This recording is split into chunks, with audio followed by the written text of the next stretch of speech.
Hello, ఈరోజు నేను రసం చూపిస్తున్నాను. కందిపప్పు నానబెట్టుకుంటాం. ఎంత నానబెట్టుకుంటే అంత ప్రోటీన్ ఉంటుంది. కందిపప్పు నానబెట్టిన కందిపప్పు కుక్కర్లో వేసుకొని అందులోని 2 టమాటాస్ వేసుకుంటాం.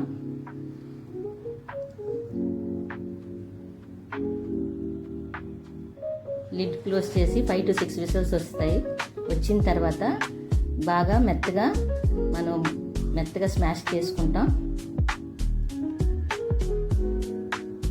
కవ్వంతో కానీ పప్పు దేనితోనైనా స్మాష్ చేసుకోవచ్చు.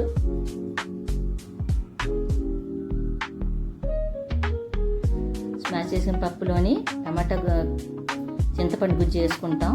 రసంకి ఎంత కావాలో అంత వాటర్ వేసుకొని పసుపు, ఉప్పు,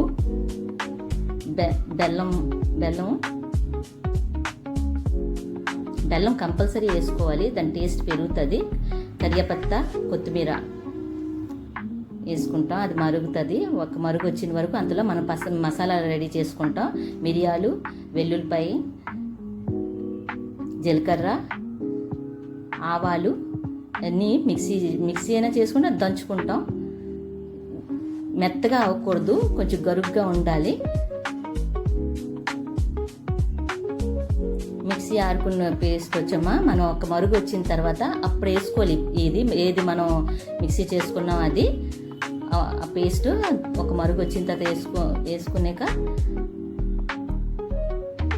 ఇంకొక 2 seconds ఉంచి ఆపేసుకొని దాని తర్వాత పోపు వేసుకుంటాం.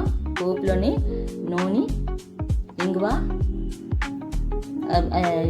మెంతులు, జీలకర్ర, ఆవాలు, ఎండుమిరపకాయలు, కరివేపత్తా వేసుకొని పోపు వేసుకొని వెంటనే పోపు రసంలో వేసుకొని వెంటనే మూతెట్టేసుకోవాలి.